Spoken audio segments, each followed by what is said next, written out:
Today we tackle everything else that we have left for fuel rail, new fuel lines, fittings, new FPR, fuel pressure regulator, and we should be good to go. Hopefully this fixes all of our issues, and if it doesn't, then we will be tuning later on.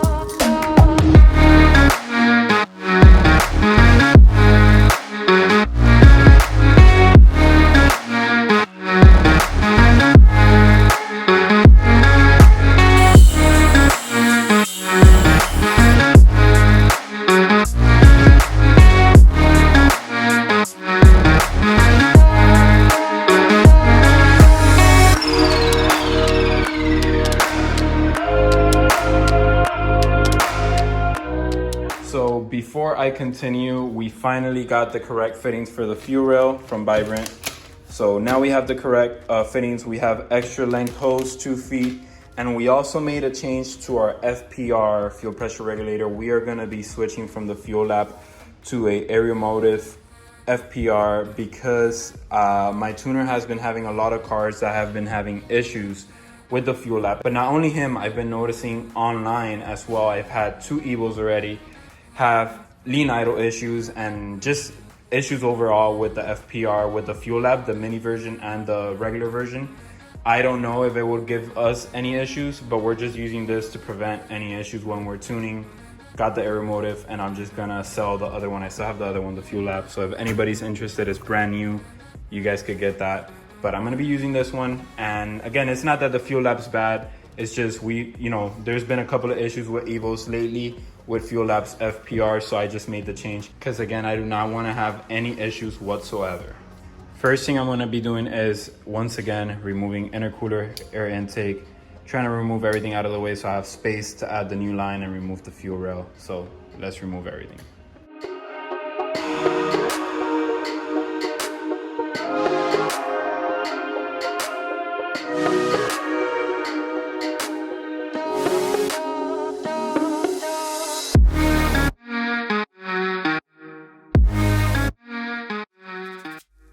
Alrighty, so essentially what we are doing is, this is your feed line, and I'm not sure if the lighting's gonna get it, but this is your feed line, this is my soft return line. What we're gonna be doing is replacing this feed line. Well, we're gonna replace everything, but we're gonna replace this feed line that goes all the way to the fuel rail, and we're gonna put the STM fuel rail, of course. But what I'm trying to achieve is to know how much length I need from here to the actual fuel rail so I could make my fittings and cut the braided hose. All right, so measured the feed line, and I already did one of the fittings, but I wanted to explain how to do fittings in case you're gonna get this STM kit or you're ever gonna do fittings the way I do them. Again, there's a lot of ways you could do this, but measured it. I'm going to cut right here in the middle. I'm gonna mark it right now, and I'm gonna show you guys how I cut the hoses so it doesn't spread out and then you have to recut again. And I'm also gonna show you guys how the fittings work, just in case this is the first time you're ever working with fittings.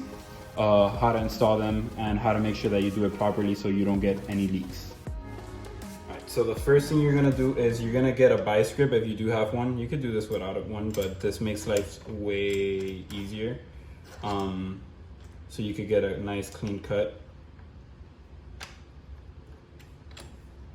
And I also got this attachments for the clamp that is kind of soft and nylon so it doesn't mess the hose up, and this isn't gonna move from here. And from there, I'm going to cut it as straight as possible, obviously, with a grinder. So I have my Milwaukee grinder, and usually, just by cutting with the grinder, it's gonna cut it nice and even, but just make sure that you follow an even cut. So let me cut it right there. Let me get safety glasses first, please.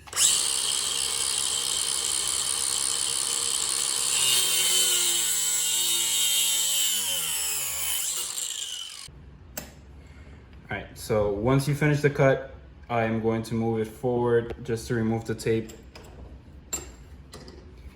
And now,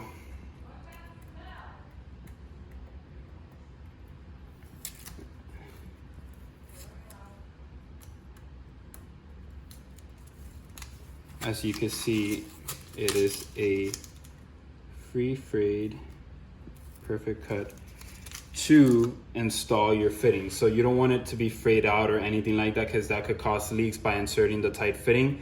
And now once you cut it, I'm gonna clean it up. I'm gonna blow it out from the other side, since the other side already has a fitting, just to remove any debris that might have gone inside the fitting itself. But once you blow it out, you're literally good to go. That simple. And then you can install the fitting, which I'll time lapse just to show you guys how it works. But again, clean cut, no fittings, anything's frayed out. So we should be good to go with this one. So the way the fittings work, just to explain them real quick, you will obviously take it apart. You will install this part of the fitting first on the actual hose itself. And by installing it, you want to make sure that the ledge of the hose is all the way to the top and it's sitting flush with the screws. Because if you don't do that, that could cause a leak. So the way I do it usually is counterclockwise.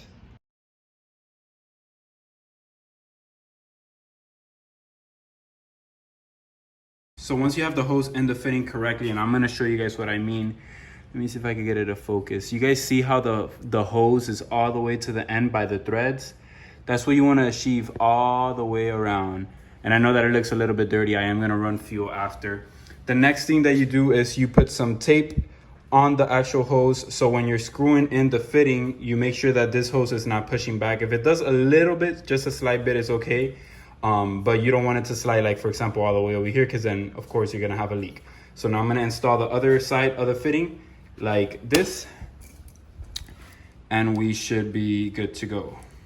Another quick tip, I don't have fitting wrenches, unfortunately. So what I do is I just put some electric tape or masking tape on my wrenches just so I don't scratch them up. And it worked pretty good on the other one, so I'm gonna use the same steps. If you can, obviously always buy the correct tool for the correct job, but I'm using what I have, and again, this is what I have. So we're gonna first screw it by hand. Once it gets really, really hard, we'll start using the wrench. And I'm using this vice grip, which I really recommend because it makes life easier. This vice grip it's essentially holding this side of the fitting. So all I have to worry about is just one side of the fitting. And once it gets hard again, I'm going to get the wrench itself.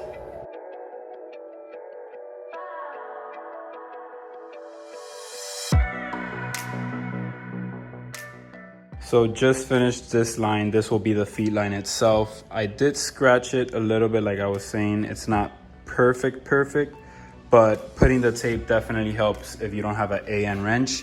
And this is what I was talking about. It pushes out quite a little bit, but it's really, really small. It's not even, you know, a size of a dime maybe, but it's very important you do that. And this side as well, it pushed out a little bit, but it's really important that you use this tape so that way you notice that you're not, you know, pushing the hose out. So this line should be set to go. I'm gonna do the other one, which is gonna be the one that goes into the FPR, and then the return line is gonna just be a regular hose itself. So let me time lapse me doing the other line for the FPR, and then we should be good to go to install this on the car.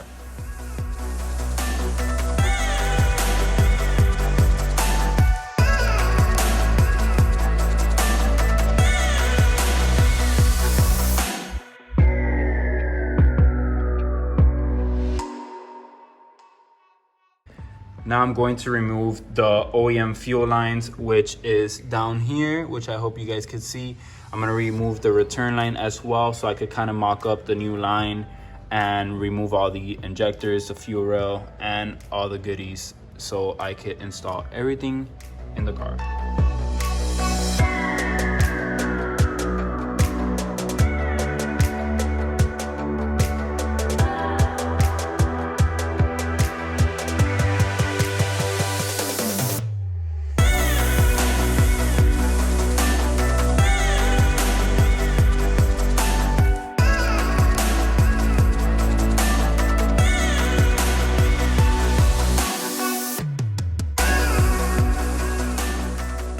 I had to pause the time lapse real quick because to remove this hard line, holy crap.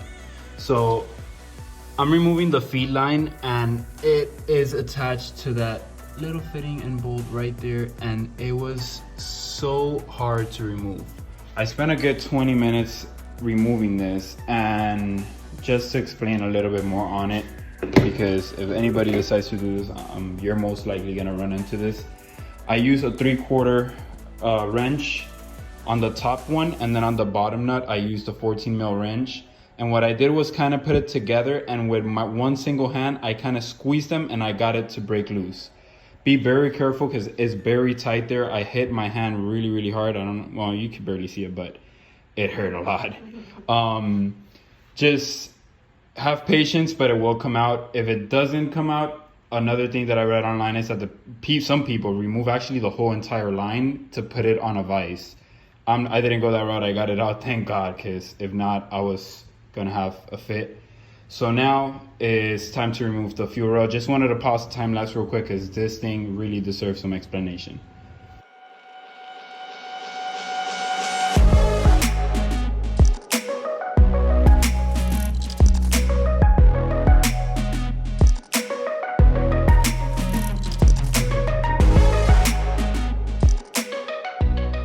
So what I'm going to do is install the new fuel rail just so I could install that and then mock up all the lines. And then we'll go to installing and getting a location for the FPR.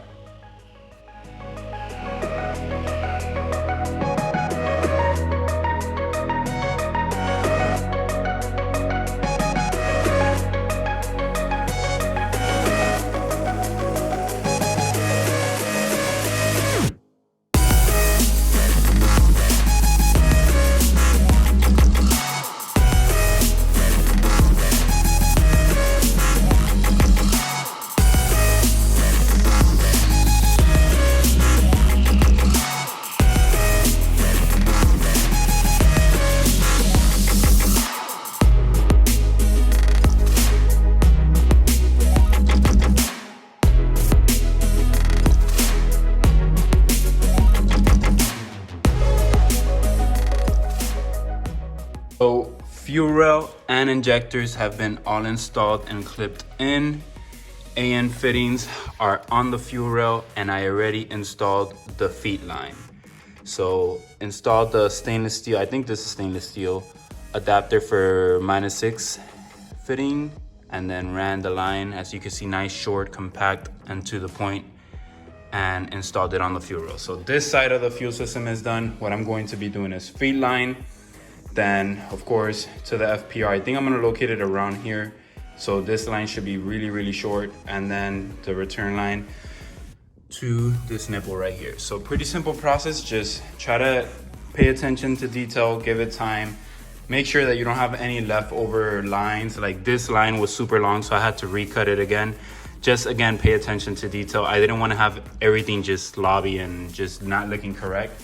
So for this line, since it is gonna be really short, I'm gonna have to mess around probably a lot of times to get it exactly perfect to wherever I locate the FPR. But let's do that and get to work. Moving to the FPR, like I did say, I am switching to an Aeromotive FPR. I'm still using everything that came in the kit for STM, so just to clarify, it does come with a plug for one of the sides. If we were a V8 or 8-cylinder car, we will use the 2 ports, but since it's a 4-cylinder car and there's only one line, there is a block off side. So install this one with the O-ring, block it off. This is gonna be for the return, goes underneath. Install this as well, if I could get it right. Install this as well. Of course, I'm gonna tie in them with a wrench. And then essentially all you have is your vacuum line that goes into the intake manifold, and you have this side of the FPR, which is gonna be coming from the fuel rail. So I'm going to be running the fuel rail. Imagine the fuel rail was here, line to the FPR, then return, vacuum, and then this gauge is gonna go here, which I got some Teflon tape from AutoZone, so I could put a little bit of Teflon. This is an MPT thread, so I believe it does take Teflon, and even this has Teflon on it. So put a little bit of Teflon there, install this, and we should be set to go now. It's just a matter of searching what location I'm gonna bolt this one up. This one is way bigger than the Fuel Lab Mini, but shouldn't have any issues with this. So let's get to installing.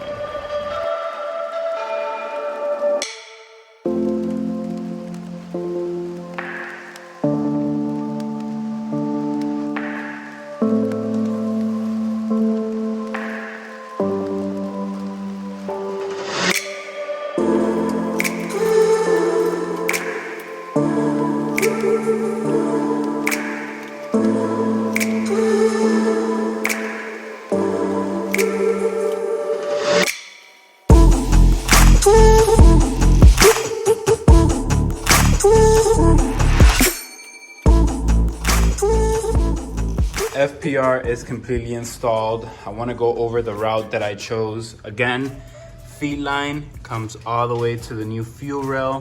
From the fuel rail comes all the way to this side. Fitting goes all the way up into the, let me get a little bit of a further view, goes into the FPR. Then again, this is the STM gauge. Then the return line comes through the bottom. It does have a clamp, goes all the way through the back without touching anything that's moving, and comes back to the return line. And then this is the vacuum port. I just use the OEM line for now into this T-clamp.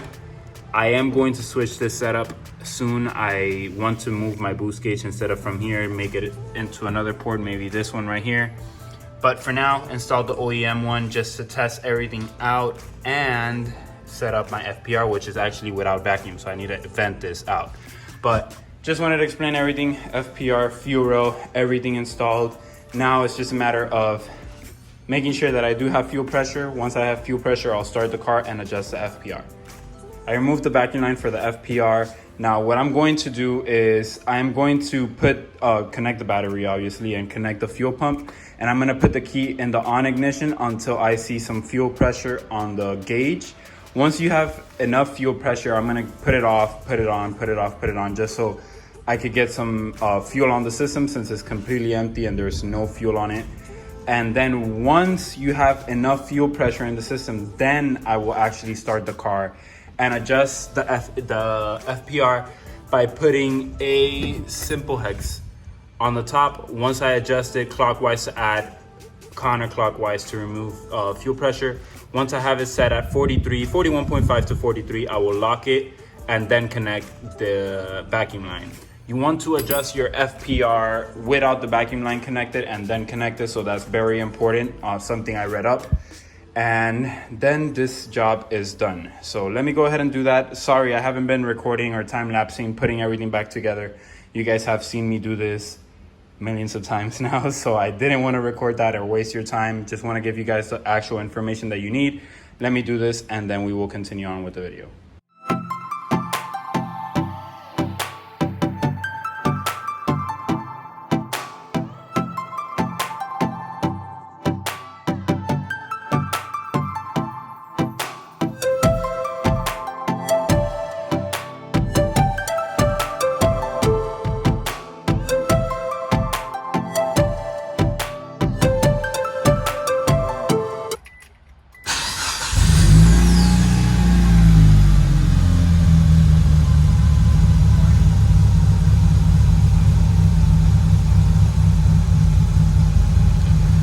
Still same issue, same thing.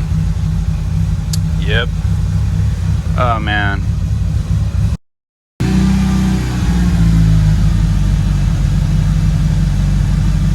So I've been adjusting the FPR. I got it at like 45. I put it a little bit more on the higher side. I am getting full pressure. It's staying at 45. Even when it gets to that lean idle issue, it stays at 45. So that means that, fuel system is good. So it has to be the tune. That's up next. Tune is up next. I don't know what else it could be. Honestly, I'm just gonna let it get tuned by Performance Destination, which is a tuner of my choice. I'm gonna let him e-tune, so I'm gonna connect the computer and we're gonna check over everything and see if we can find any issues, maybe get a new tune in there. It bothers me that I wasn't able to find what caused, the trims to change, or what caused like something changed, and I keep saying that. So I don't know, let's just get to tuning. Once we e-tuned, I will, the next video of the Evo Build is gonna be how to e-tune, or what is it that you need to be able to e-tune if you don't have a tuner locally to you. And then after that, we'll get it to the dyno, to Performance Destination. We'll drive all the way to Orlando. So it should be a lot of fun, but let's get it e-tuned for now. See if we can fix this issue in the next episode. If not, maybe the next episode might be the JDM bumper, which already arrived. I'm not sure, but it kind of relaxes me a little bit that I already installed everything and nothing has changed. So it has to be something with the ECU. I'm not sure. I hope this video was informative. I know it was maybe a little bit long. I talked a lot, but I just wanted to make sure that everybody understood what is it that they need to do to install the fuel rail and the FPR. Subscribe to the channel if you're liking the content. I'm gonna keep uploading every weekend, and I'll see you guys next weekend. Like always, keep grinding and take care.